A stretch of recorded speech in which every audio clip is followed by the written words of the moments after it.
There we go. How you doing? I am so good. How are you doing? Yeah, I'm really well, thanks. I'm, Are you a Dave or are you a David? I mean, I honestly, I don't care, but generally David is what people call me. Okay, You- cool. But you know what's funny is I have a Lauren in my house as well. Cool. we're we're A daughter? no a girlfriend actually. So we're a Ah, David and a sweet. Lauren also. Awesome. I know. Well, it's been a good combo for us so far. So Good, I good. wish, I yeah, have high hopes for our version as well. nice. Well, I'm so glad to finally get to see you and get to do this. Yeah, it's nice to see your face. I've listened to your voice quite a lot. So it's cool to Have you?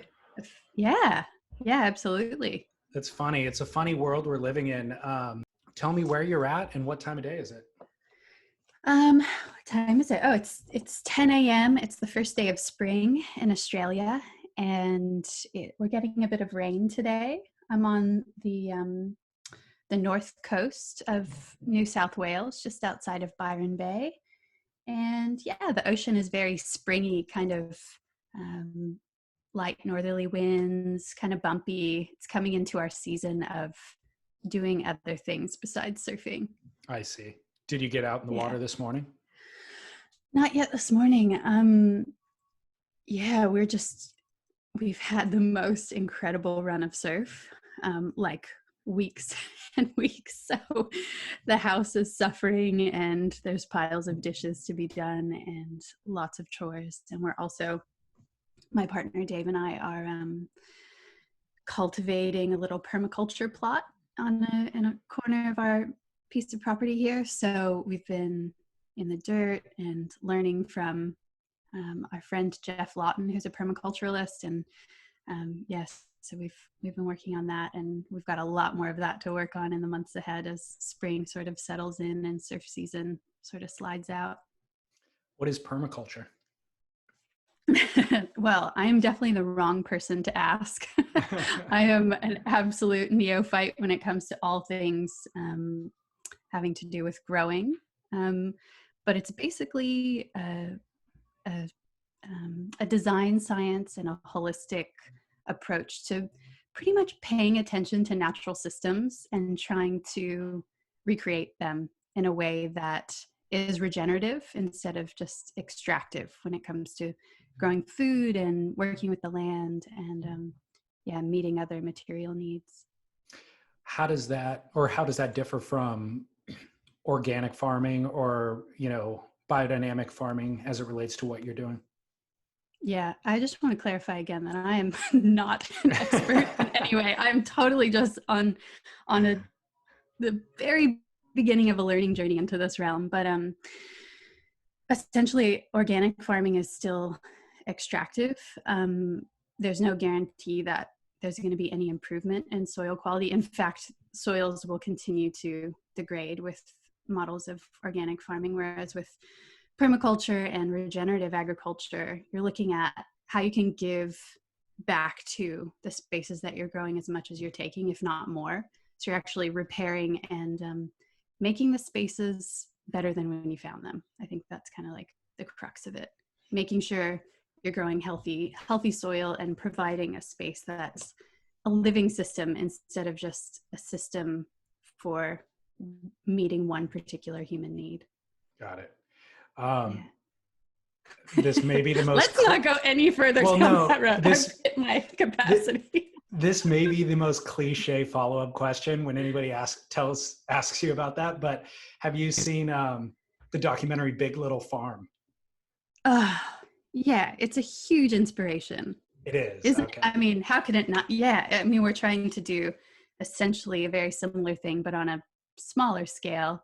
Um, our goal, really, it was Dave's dream because he's an incredible dreamer and just is so incredible with having an idea and then acting on it immediately. So his initial plan was to feed the 10 families closest to us, like to have enough food security that if something went awry, we'd have enough food in our immediate community to be able to survive. Mm. And have the community space to gather and know what it is to share in the production of food and connecting to our immediate place in more meaningful ways. Yeah, that's an amazing goal. Yeah, yeah. It's Um, we've seen it working already. I mean, we're not even growing food there yet, but already we when the neighbors drive by, instead of just waving, now people are stopping and coming and do you need a hand? How can we help? So it's that's the culture in permaculture in action, is like cultivating healthier human communities as well as ecosystems. Well, that documentary, you were talking about it being an inspiration. It is, even for me, like sitting in the concrete jungle that is Newport Beach, it made me want to redesign my entire life. It was like I forget that you can just do things entirely different than you've been doing them for the last 30 years. And we have, to be honest, in Southern California, we probably have more opportunity because we have certain resources and all that sort of stuff that we could do a radical life change like that. I feel like you're somebody who has designed a life rather than just kind of falling into whatever it is your parents expected of you or what you were doing. You seems that you picked a path, or you had a journey or a destination in mind, and you've really worked your way to get there. And it looks pretty idyllic from my point of view. It's like not only the being able to travel and surf and all that, but I like to work, and you've built work into your life as well, which I think provides a certain level of satisfaction at the end of the day, rather than just designing a life where you could party all day or vacation, or whatever. So, do you feel that way? Do you feel like you're living kind of the life you designed? Wow, that's a huge compliment, David. Thank you. You're welcome. I don't think there was so much conscious thought. Like, Oh, okay. I don't think you can. I don't think I would attribute it to like having any big master plan. But on a day-to-day level, definitely there was the goal of staying close to my curiosity, following threads of curiosity, and having that as a practice, right? And then being really true to my love of surfing, and then trying to enjoy every day. Like, this is so cliche. This sounds so cliche, but it's true. It's like just one day at a time. How can I have the most fun and have a joyful everyday existence where I don't have to separate, like have this radical dichotomy between work and play? How do I integrate those, and how do I be of service? How do I cultivate a life where I can be where I can contribute a little bit? So it's just been sort of following that path and being open to what lights me up on a day-to-day basis, and then in terms of longer term projects as well. I like that you led with curiosity. I don't think that's something that a lot of people would say. I don't think that's something that people necessarily find value in or virtue in, what is that for you, or where did that come from, do you think? I think I was born a question asker. I think we all are. I think we all are. I have a toddler right now. I have a 3-year-old. And so I'm getting to, well, maybe it's too anecdotal to say this, but I feel like I get to see a little bit of what we are at our core as human beings, to get to see how a toddler naturally reacts and behaves in the world. And there's so much awe and wonder, and there's so many questions, and there's so much excitement about the like incredible beauty and magic of every single day. So I'm getting to be in that space right now, which is pretty enriching. But it reminds me of how inherently curious we all are. And when I say me, I in particular was a question asker. I had a cat and a dog when I was growing up, and their names were What and Why. And so we would go outside, you know, and the dog would run away and just yell, why, where are you, why? Which is really silly, but I've, just sort of stayed true to that curiosity. And I think it's the most tangible practice, I guess, that I have. I'm not a traditionally religious person. I grew up through the Christian church a little bit, but what I've found to be most true is to just follow those little threads of excitement that you feel when you encounter an idea or a person or a concept that just feels true and right. And so the practice for me has been how can you keep cultivating that feeling and stick to those threads. And for me, that's been women's surfing and surfing in general, and environmental activism, and keeping a life that is as close to guided by wind, tide, and swell as possible. Yeah. Well, it's funny, as you're talking your way through it, I was thinking that curiosity is a trait that I would want in my own children almost more than anything. Like, I have a feeling that probably leads to better outcomes, better decision making on their part. If I could just bestow on them character traits, it wouldn't necessarily be, work ethic. I mean, that might be in the list, but curiosity seems to cover a lot of that ground, where it'll also lead to happiness, Yeah. The cool thing is that it's not even something you have to cultivate. I mean, well, right. As a parent, you don't have to cultivate. It's just there. Exactly. That's just part of us. And so much of parenting I'm only 3 years in, so I'm a total beginner, but it's just kind of getting out of their way in a lot of ways, like just letting them explore. And this is the really hard part. But we've set up our lives in a way where rushing is not a huge part of what we do, or we actively try to stay out of situations where we're having to rush, and trying to fit children's minds into adult schedules makes life incredibly stressful. So we try to avoid that too. And that allows for boredom, first of all, which I think is really important for all of us. And then, following curiosity when it strikes, and letting each of us run with those curiosity streams when they come. Yeah. But that's a huge privilege to have time, to have space. It's a radical privilege. And it goes back to what I was saying, that you've designed your life in such a way. And even though maybe there wasn't an end destination in mind, there were certainly choices that you were making that allow you to have that level of that luxury of time. Yeah. That's ultimate wealth, I think, definitely for me. And I think for Dave and I both, is owning our own time. And over the years, that has meant saying no a lot, saying no to more money, saying no to more opportunities, to more exposure, and really coming back to that value of time, because it's the most precious thing that we have. Totally. Saying no to those things allows you to say yes to different versions of them that might net the same return in the end anyways, Yeah. Tell me, where'd you grow up in Florida? I grew up in St. Augustine, actually. On a little barrier island off the coast, Anastasia Island. It was a really sweet place to grow up.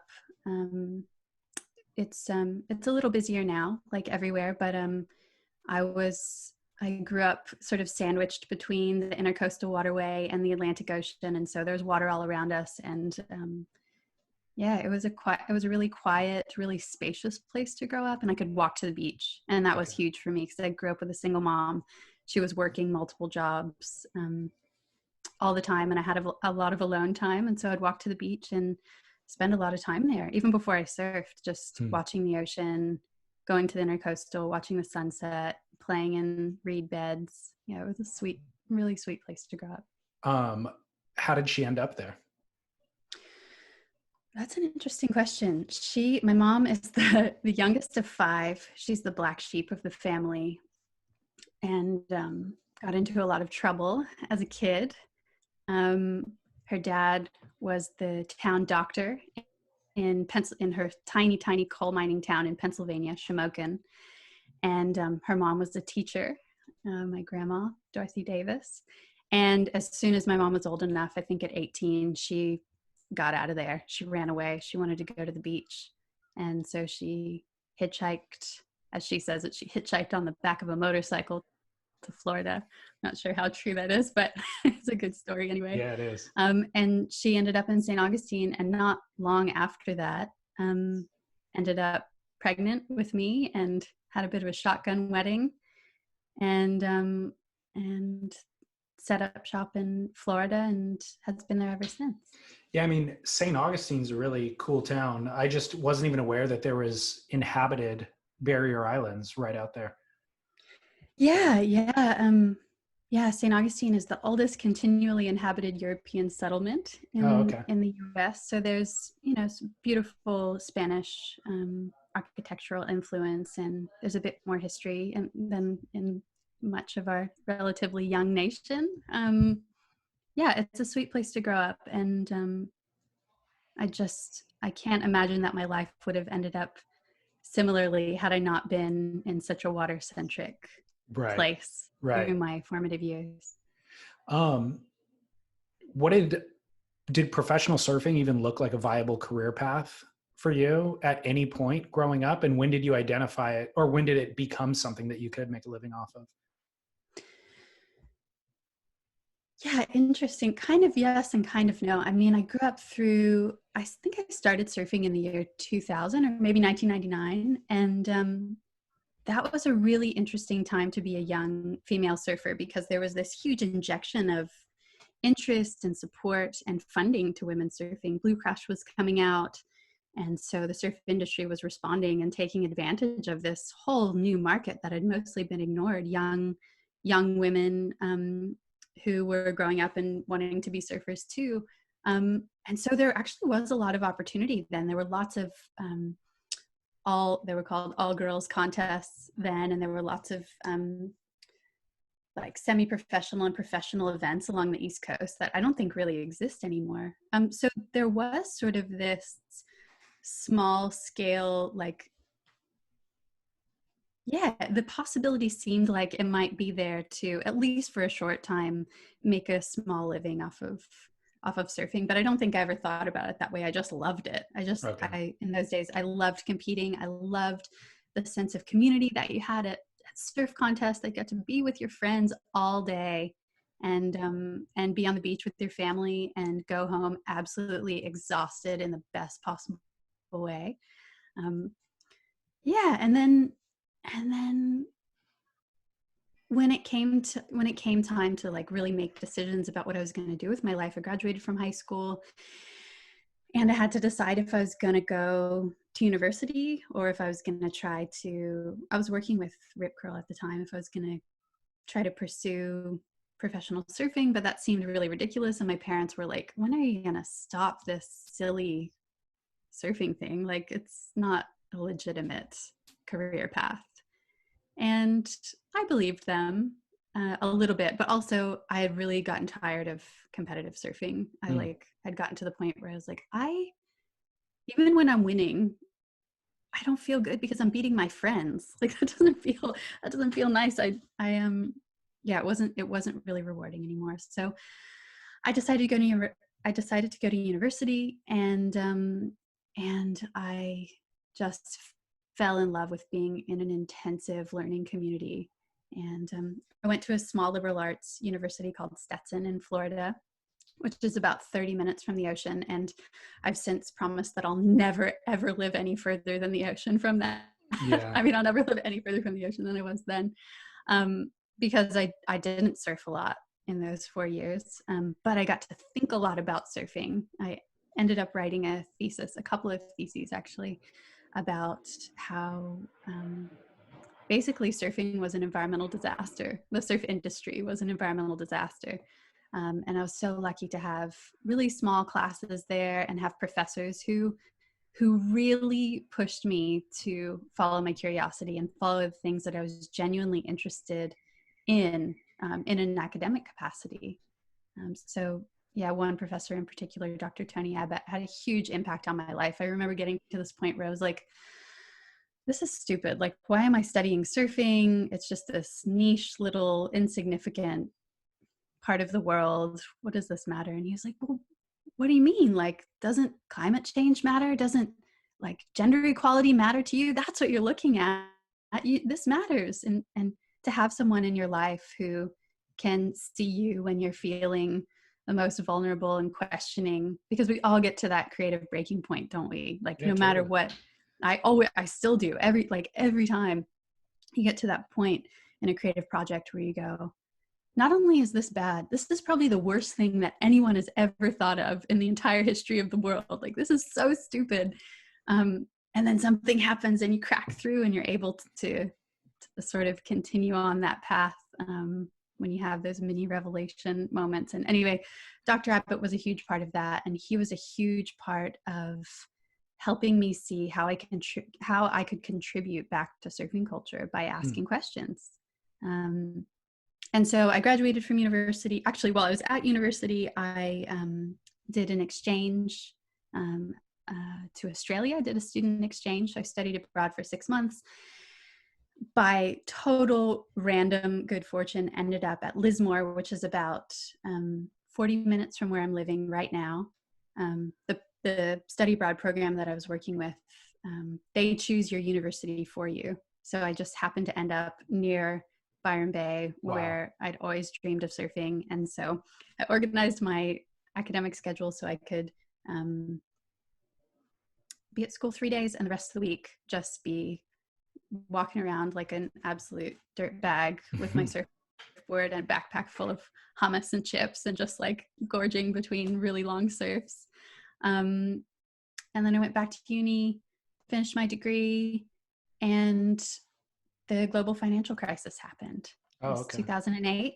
And I had decided that I wanted to do good work in the world. I wanted to be a professional environmental activist and work with a big NGO in one of the big cities, like in New York, San Francisco, or DC. So I cut my hair off, bought professional clothes, and applied for all these jobs and didn't get a single hit back, not an interview, nothing. There were no jobs for freshly graduated students with zero experience. Sure. So I started writing. I started a blog, and I started writing about the intersections between surfing and environmentalism and feminism. And I started getting jobs from there. And that was when I started getting in touch with surf brands again. And it was a complete shock to me. I thought, at 20, 21, 22, the ship had sailed, right? It's a young person's game for the most part, or it was, the idea of making a living off of surfing. But yeah, that was where I started to get entangled with the idea of being a sponsored surfer again, which was a huge, huge shock to me. Yeah. Did you, you said you started getting jobs from there, from the blog? Were those writing jobs? Yeah. Okay. They were writing jobs at first. And then that sort of transitioned into ambassadorial sort of jobs. Sure. That was pre-Instagram. But yeah, getting into photo shoots and that kind of thing. Right. Back to your thesis, why has the surf industry been an environmental disaster? Well, it's all kind of common knowledge now. It's so great. It was a little bit different then. Those questions were a little bit radical, but it was just looking at how our industry is based on petrochemical production. Our clothes, surfboards, wax is all linked to the same elements that are, shifting our climate into inhabitableness. And then, the culture of surfing has been exclusive and aggressive in many ways, and quite dominating both to people besides young white men, but also to the cultures that we've set up camp around. We look at Central America or places like Bali, you see the legacy, the quite destructive legacy of surfing culture in many ways. That accompanies surfers setting up and colonizing, really. So I was looking at all of these different elements and just trying to ask the hard questions for myself first, like what are the problems here and how do we start to improve? But we can't improve without asking the hard questions. Yeah, I mean, maybe it'd be best to answer this question from the perspective that you were in at that time, but how do you engage with it, with the industry, and just with the act of surfing itself? If you're buying presumably, a polyurethane laminated shortboard, how do you reconcile those things? How do you engage with the industry? Yeah, well, I mean, at that point, I wasn't coming at it from a surfer so much. I was just coming at it as an academic. Like, I want to, so much of academia is like being as critical as possible, cutting things down, and not necessarily being as concerned with solutions. At least I wasn't at that point in my academic career yet. Right. But now, how do I engage with that? I mean, I love a heavily glassed, beautiful log. And so the way I go about that now is choosing one that's going to last for a really long time, instead of choosing disposable, lightly glassed shortboards. I mean, right. It's not a perfect solution. There aren't many perfect solutions. But, in terms of surfboards, there's been a lot of progress in terms of experimentation, moving toward alternative materials. But I feel like the best that I can do right now is just choose a log that I'm going to have for a decade or more. Yeah, I think that is the solution too. I've interviewed Maurice Cole a couple of times, and he talks about sustainability a lot, but that's what he harps on the most, is just build boards that'll last forever, that people will hand down as heirlooms, And I think that's a pretty good solution, because despite being environmentally conscious, you want to have a board that performs to the maximum ability, and poly just feels right to me. And I know it doesn't for everybody, but for me it does. It just, for some reason it does. And so if I can have as few of those as possible, then that's my solution. I'm happy with that. Yeah. I mean, I guess it's like trying to deal with the plastic pollution crisis. It's like we're probably never going to completely cut plastic out of our lives, but we can definitely cut out single-use plastic. That's totally. That's pretty feasible for most of us, especially on a everyday purchase level. So yeah, we just do the best that we can. How did you find your way back to Byron, and how long have you been there right now? I've been here for about a decade. Okay. I came back because, well, what I didn't mention before was that when I was in Byron doing my student exchange, Dave and I met. We were both in other relationships at the time, but we worked on a little film project together and had mutual friends who were hanging out together a little bit. But then this one moment, we were in his house and a friend of ours was like talking next to us, and we locked eyes from across the room. And it was just this magical future glimpse moment of timeless magic. That's the only way I can describe it. I mean, it is literally a moment that reminds me to remember in the ineffable magic of existence all the time, because you never know when something like that can happen. And it was really something that happened to us. It wasn't any sort of like pursual of anything, because we're in other relationships at the time. But anyway, that happened. What did you see? Relationships. What did you see? I want to know what this moment was. We just felt, it was just this wash of, whoa, like take a deep breath and whoa, who is this person? I need to know who this person is. I want to know him. But we couldn't go anywhere with it. Like it wasn't like a vision. It was just a feeling.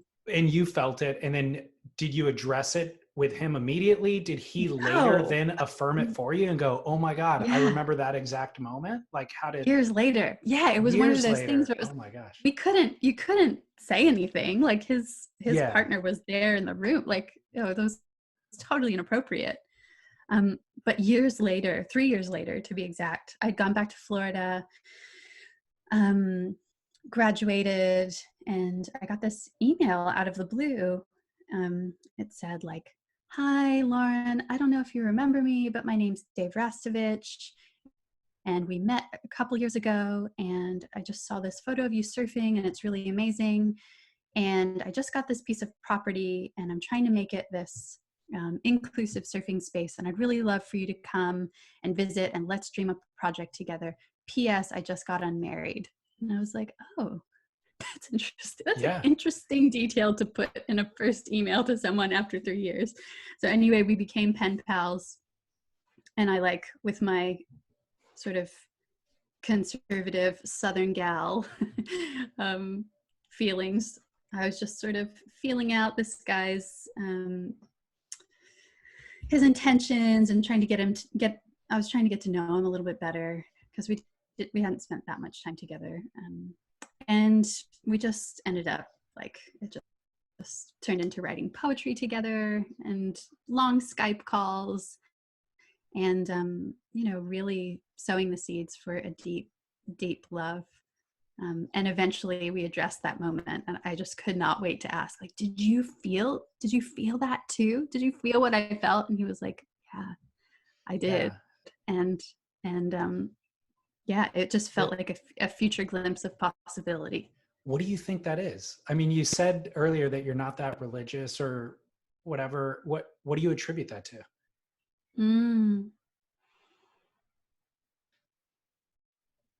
It's the magic of forces larger than ourselves. How do we tap into it? How do we recreate it? How do we get it I in don't our know. daily life? I do not know. I think it happened to me. I don't think it had anything to do with my willingness or wanting, but maybe just being open, listening. So I wonder, I had this one experience one time. It was like a premonition, essentially, which maybe that's where yours falls into as well. Mine's not nearly as romantic, but I was leaving the house, and I said goodbye to my parents, and I walked out of the front door, and the screen door slammed shut. And it was the audible cue of the screen door closing that, like, triggered the premonition. And it was a thought that I may not come back to this house, like that I was going to die or I was in peril or something. And I was 16 years old, and it, like, really struck me to where I stopped moving, and I kind of assessed the situation. And then I kind of rationally thought through it, and I go, well, what am I going to do? Not go where I'm going right now? Do I go inside and just hide in my bedroom? And no, you know what? I'm 16. Like, I'm just charging ahead. Well, within a mile down the road, I got into a really bad car accident, and I ended up obviously living, and it was bad. I was in the hospital, car was totaled, all that sort of stuff. Wow. Months later.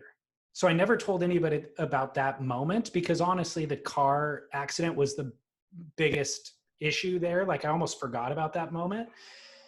But months later, my stepmom started telling me the story. She goes, yeah, you know what was weird about that day was you came and said goodbye to us outside. And when you left the house, the moment I heard the screen door shut, I was struck with this fear that you might not come back. And I go, yeah. And I was like, what?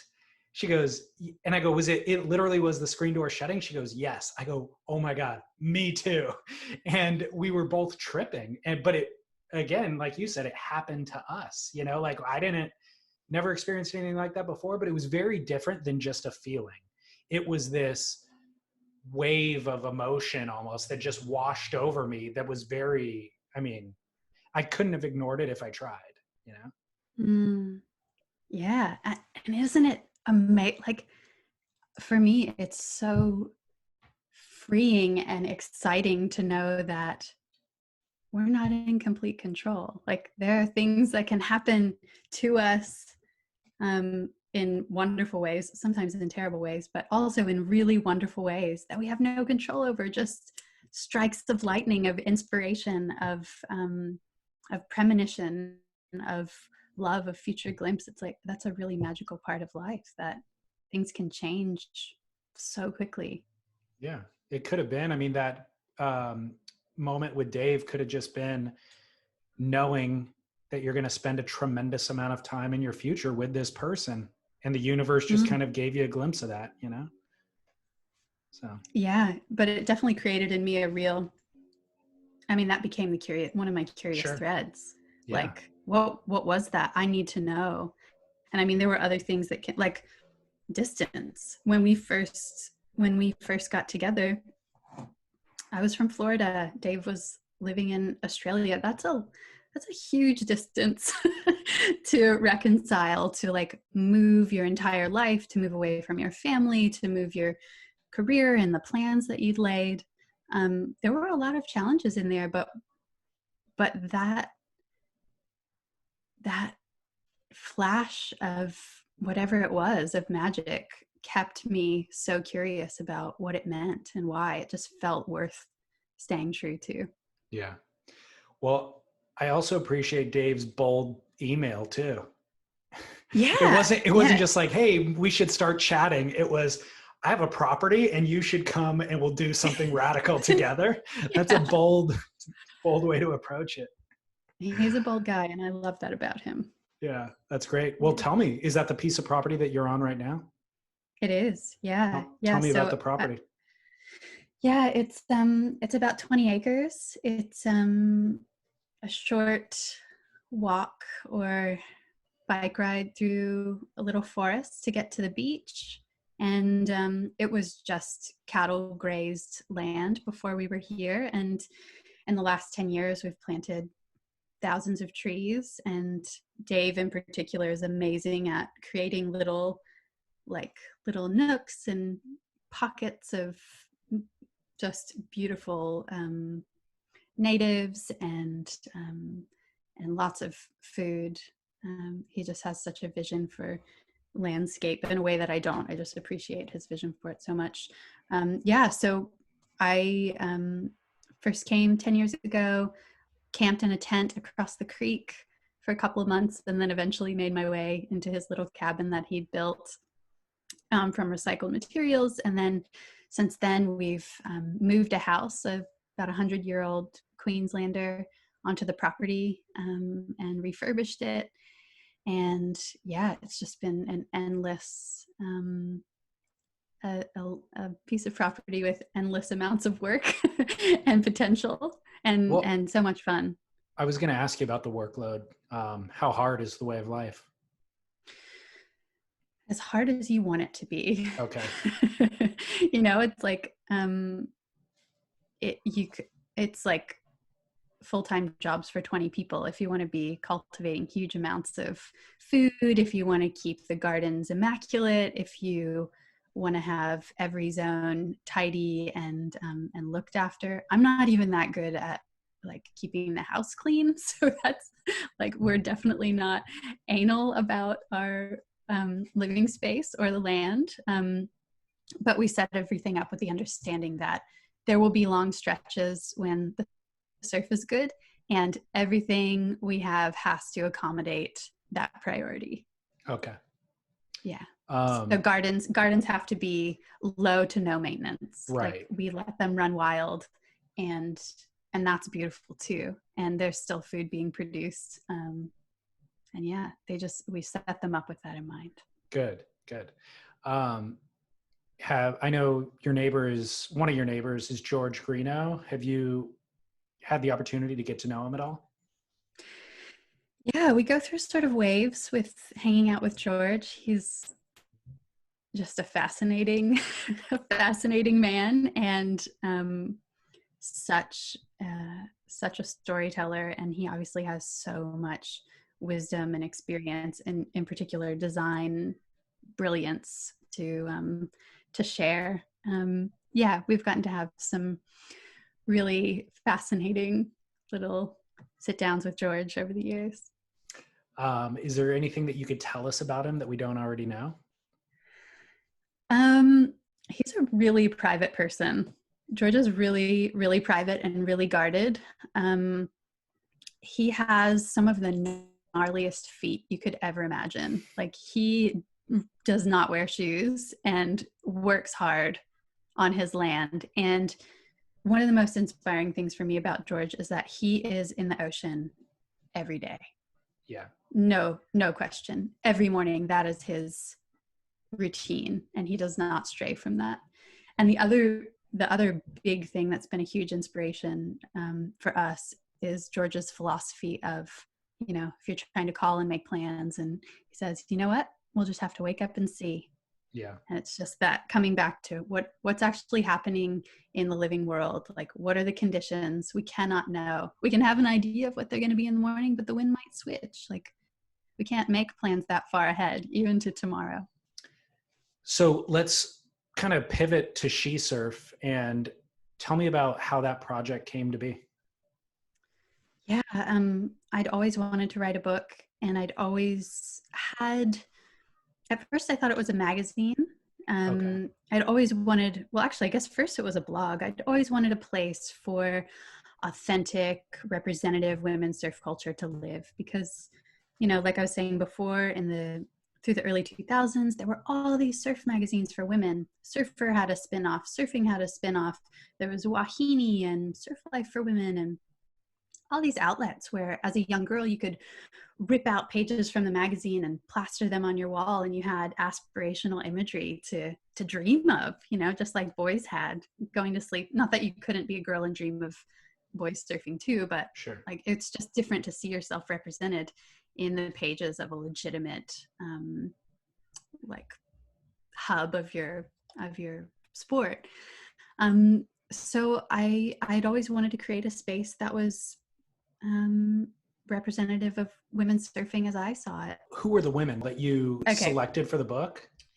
Yeah, so the book really came together from trying to gather the women who I feel like are stretching the bounds of surf culture right now in terms of performance, art, design, activism. That's a huge part of it. And I wanted to create a really progressive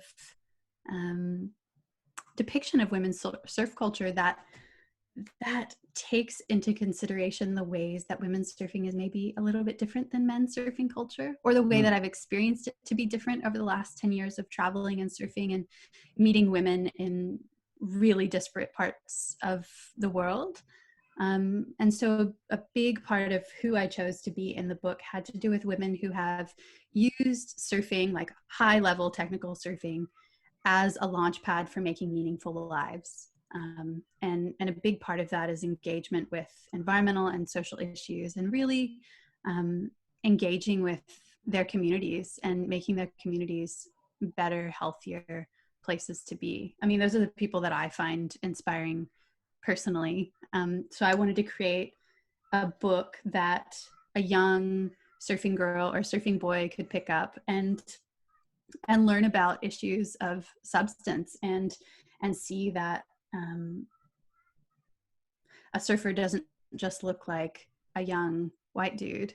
She can be, you know, any number of colors. She can have any number of shapes to her body, abilities, or being differently abled. And yeah, I just wanted to create this inclusive picture that's representative of women's surfing in reality, because it's a really rich, diverse, colorful culture, and I feel like it hasn't really been represented. It hasn't been represented in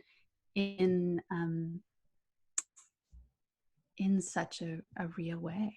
No, I agree. It totally hasn't. And even as diverse as male surfers can be, the same version of it pops up. And at most, a brand will have like the party guy and the competitive guy, but they don't even really dig into their personalities or why they're those people naturally. It's just all done on this very superficial level.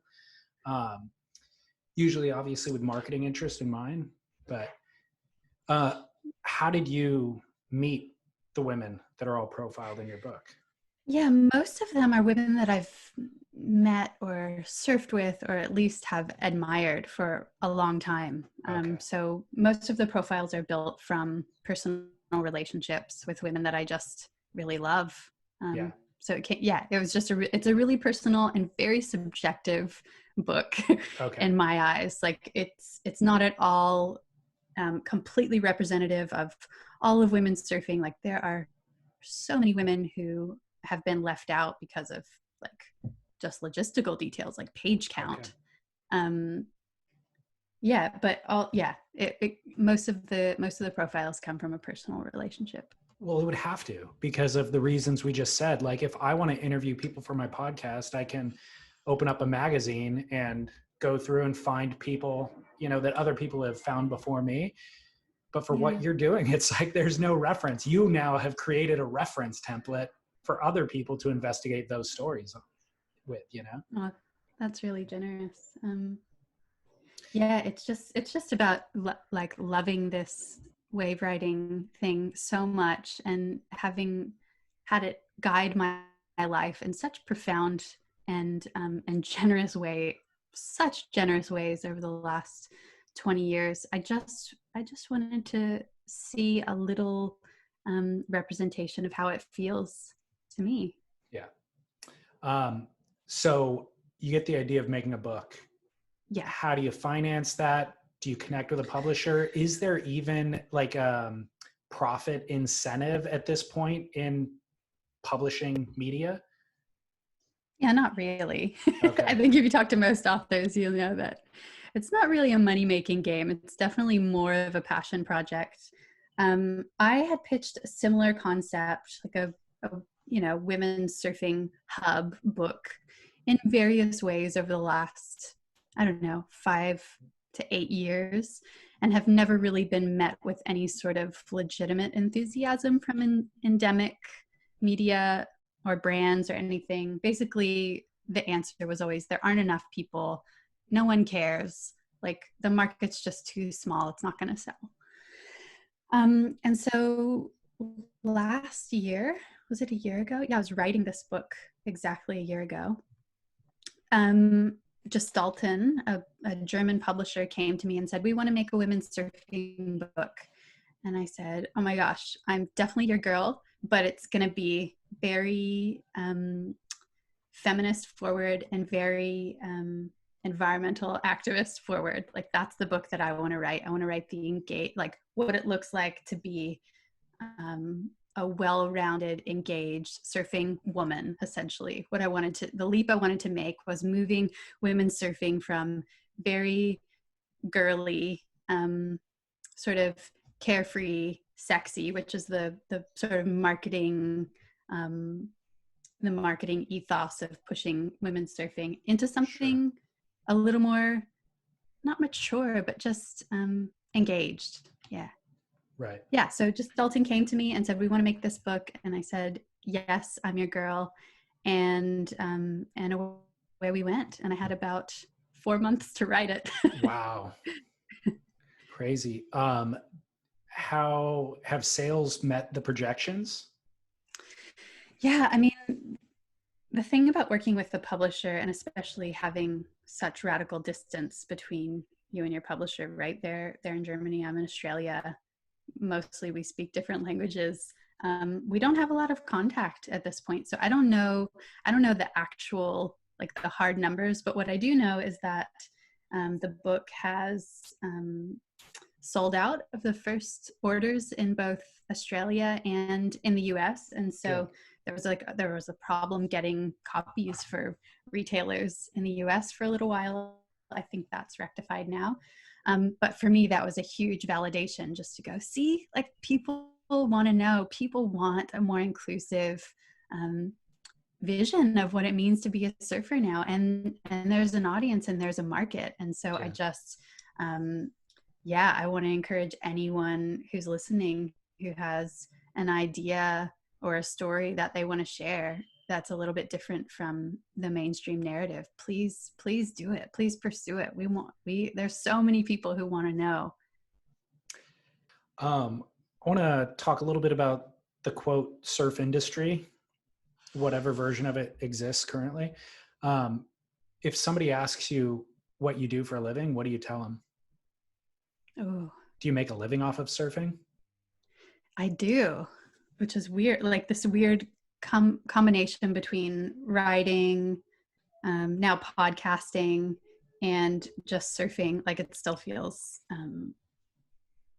not embarrassing, a little bit embarrassing to say. It just feels like so ridiculous that that can be an income stream, especially at my age. Like, I'm about to turn 35. That's really pushing the boundaries of sponsorship for women What in brands surfing now. What brands are you affiliated with? I've worked with Bing surfboards for a long time, Chinook footwear for a long time, and then I've just transitioned to working with Patagonia Australia. Oh, congrats. Yeah, thank I wasn't you. aware of that. Yeah, I haven't even announced it yet. It's brand new, and I'm just so excited to get to work with a brand that embraces sustainability and diversity at every level of the company. Yeah, I'm excited to see where we can take things. Well, Patagonia stands alone in the way that they kind of work with athletes. So I don't know if you're the right person to answer this question, but I'll let you field it anyways. What are the expectations of a brand of you, and maybe even speak for Dave, as opposed to the Billabong days, or as opposed to 10 years ago? I think when magazines were the primary kind of way to showcase their talent and their brands. And so there was a much more linear expectation of just, we pay you and you end up in these magazines advertising our things.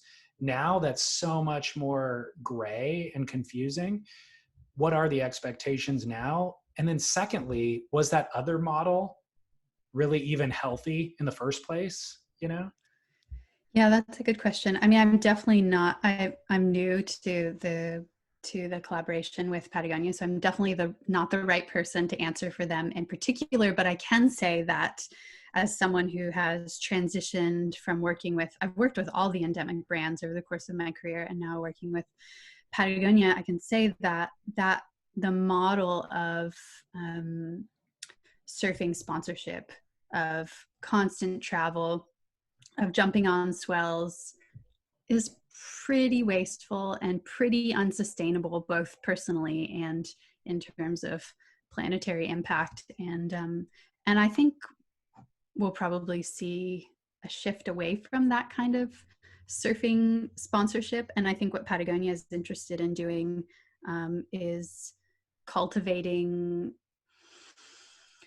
deep stories, deep connection, and engagement, right? Engagement with both place and issue, and pushing that concept of sponsored athlete into something that's a little more meaningful than just party days and real wastefulness. I mean, absolutely, that other model was wasteful, and it really didn't even exist for that long, to be honest. Like, maybe the mid 90s, people started making a really good living off of it, and it really only lasted 15 or 20 years. But I don't know that the brands even really saw a return on a lot of that investment either. I think for like the top athletes, they can justify that expense, but it got so bloated to where there's just dozens and dozens of mid-tier athletes that they're not unique amongst one another. I mean, I was amongst them for sure.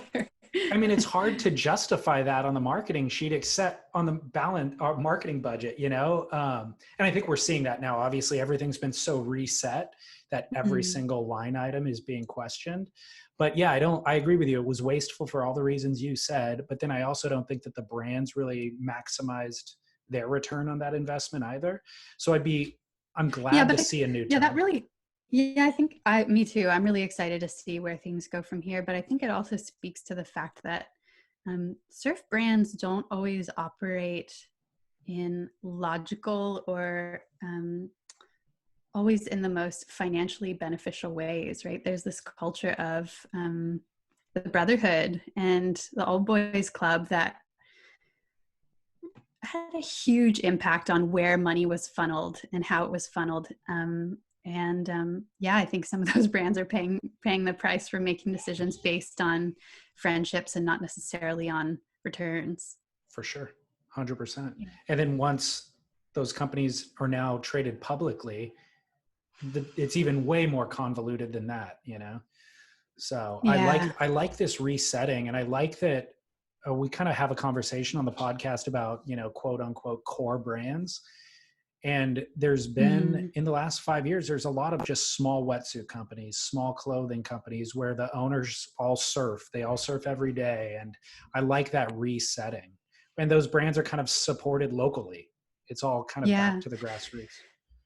Yeah, well, I mean, obviously I spend a lot of my time thinking about and keeping my eye on the ways that women's surfing is represented through the core brands. And there's been a real shift away again from ability and more toward fast fashion and model / surfers instead of just athletes. Like, I feel like most of the bigger brands are moving into core women's surfing as you're connected to the function and fit of actual and needs of women who are actually riding waves in the water. I think they're the ones who are going to take over in terms of who surfers are really feeling connected to as an industry. As a, with publicly traded companies, they have no loyalty, they don't have any commitment to keeping our culture alive, to giving back to surfing in deep and meaningful ways. Their bottom line is just about making profit, and that's fine. But as a surfer who's interested in having a community of surfing, I want to be supporting brands that care about that too. Totally. Yeah, I think the funny thing is that they're missing is that making the profit, they would make the profit if they stayed true to the core. You can't please everybody. What you want to do is please the core, and then everybody else wants to be a part of that thing, Yeah. And, well, that was what sold surfing initially, wasn't it? It was the fact that the people who are shaping the brands got it. Yeah. They understood what they were talking about. And we're getting further away from that, I think. What surf media do you follow at this point? What surf media do I follow? The Inertia. I check in with the Inertia and Coastal Watch here in Australia. I listen to your podcast. Thank you. Looking Sideways podcast out of Europe. Yep. What else? Not much, really. Yeah. Don't get any magazines? We don't really have. No, we don't have any magazines. Do you pay any attention to the WSL? Not overly. I don't find it particularly interesting. That's just my personal preference. Yeah, not really. How do you get interested in podcasting?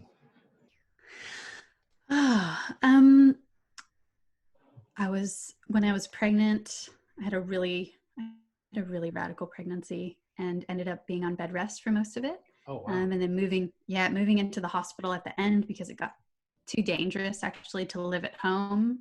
So I was bleeding lots. Sorry if that's too graphic. No. But anyway, we had a radical pregnancy, really radical emergency birth, and then a relatively peaceful newborn bubble because we were so grateful to be safe and healthy and alive. But what comes with having a newborn is a lot of stillness, especially if you're breastfeeding. You're sitting down for many, many hours of the day around the clock, awake, kind of like bleary minded, but blissful and challenged too. But it was really that time that made me reconsider how I was engaging with what I was contributing to surfing culture. I knew that having a young child, it was going to be harder to sit down and write in cohesive ways while I was sleep deprived. And so I was thinking about what a more conducive outlet to this period in time would be. And I came to podcasting where I could still, again, ask questions, but really be given the opportunity to listen and to hopefully contribute in small ways, little seeds of the culture and the community that has been so meaningful in my life. So yeah, podcasting came around, and podcasts like yours obviously were a big inspiration. And I just came up with the concept of focusing a little bit more on storytelling, of that, that feeling of having a long surf day and being so exhausted in your body and so blissed out, but wanting to sit around a campfire and hear stories and talk story and really be absorbed by someone else's reality and experience and wisdom. So our podcast, Water People, was really formulated around that sort of concept, just hearing good stories about how the water shapes us and changes our lives. How do you pick your guests? It's pretty random. We just go with who we're feeling inspired by. We always ask our guests who they'd like to hear from, and then we engage on social media too, and just ask who other people want to hear from, and then try. There are a couple of us now who are podcasting in this really niche space of surfing, and then trying not to overlap with what you're doing or what Matt Barr's doing over in Europe. But mostly it's just who we feel legitimately inspired by and connected to, and who we feel like will have a good story. Do you think you could ever get George to sit down for a conversation? I've managed to get him to say he might do it, but really? With set terms. Yeah, I think it's going to happen. But he is a tangential kind of guy, so it will be a lot of wrangling to get him to stay on topic. Let him go wild. Don't even try to wrangle. Yeah, for sure. He's also really conscious about liability. Like for a guy who lives in like a shed and shapes in the dirt and like is just so relaxed in so many ways, he's really concerned about saying something that might be considered controversial or suable on air. Yeah. That's so funny. Like one of his little eccentricities. But yeah, it'll be golden. Like he's just full of hilarious anecdotes and radical adventure. Right. He's lived a really adventurous life. We definitely need to hear those stories. So I hope that you can pull it together. Yeah. Final kind of wrap-up question for everybody is just what are you writing? What was the last board you wrote, but also just what are you writing in general? Oh my gosh. I love this question. Thank you for asking. Yeah. I am so excited about writing mid-lengths right now. I feel like I'm in this kind of almost midlife renaissance of my surfing. So I guess it was really motherhood that made me think about it. It's like all the stories and stereotypes around motherhood are like, oh, you're going to have to give up your surfing. Like you're going to have to sacrifice all, there's all this martyrdom associated with motherhood. And I've really found the opposite. And partly because I have such an amazing partner who's really, we were both committed to really egalitarian parenting. So we've both ended up making really firm priorities for everyone having their own time alone at some point in the day. And usually that's for surfing. And we always prioritize surfing in our family. And so for me, I've gotten to get to this point where I'm like, oh my gosh, I've been riding heavy logs for most of my surfing life because I grew up surfing in super weak, straight-hander Atlantic slop. And now I'm living in a place with the most incredible points, and I want to experience them. I want to go faster, and I want to take off deeper, and I want to change my surfing into something that's more dynamic. And so I'm in the midst of that right now, and I have a couple of beings on the way that are in the sort of 7 to 7.4 range. And then Dave has recently gotten a Fletcher Chouinard design board from the local Patagonia shop, and we are both in love with that board. he rides it as a twinny, but I put in a little trailer fin. So it's almost, sorry,